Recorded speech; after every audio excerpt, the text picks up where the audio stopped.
just to give a sort of a real life example around this is something we just finished recently, where it was a construction company in Queensland that came to us. You know, you can see they had a $1.4 million debt. Like many construction companies, you know, construction's been one of the hardest hit industries, particularly coming out of COVID. But, you know, lockdowns, cost increases.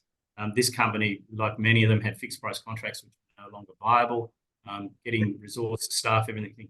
They were one of the businesses that have been reported to the credit reporting agencies. And I mentioned before, you know, that again has a huge impact because they had a private funder, and the funder was getting nervous and saying, look, we don't know if we're going to support this business anymore.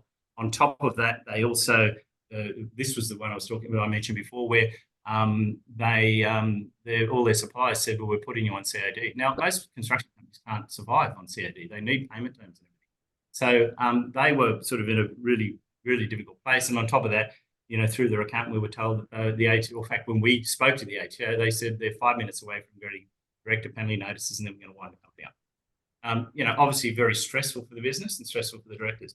They were referred to us by their broker around all of that, because they'd gone to the broker. The broker wasn't able to assist them with finance, but they knew about us and said, look, I think these guys might be able to solve this for you. So what we did was two things. Firstly is that we provided, and we're doing this more and more, it's something that's, you know, we've done in the past, but more and more at the moment, is we provided a comfort letter to the business that was able to be provided to the funder and to the suppliers, which was able to say, look, let the business keep trading for the next 4 to 6 weeks while we solve this. We're engaged. This is what we're looking to achieve and so forth. They were able to do that. And then we were able to get them into a long-term sort of payment arrangement that fitted their cash flow. It wasn't a straight line one because they were still recovering from all of the things that had happened. We were able to remove $260,000 in interest and penalties for them, which again, off a $1.4 million debt, made a huge difference for them.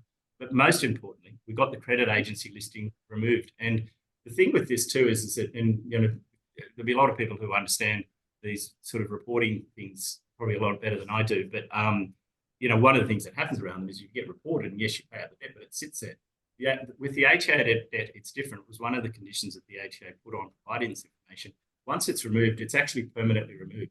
Now, it doesn't help the alerts that have already gone out, but it does mean that if it's a new person dealing with them, it's off permanently. So, you know, they were able to get them sort of back on their feet. They've now got an arrangement to take it forward, and they're back trading business as usual.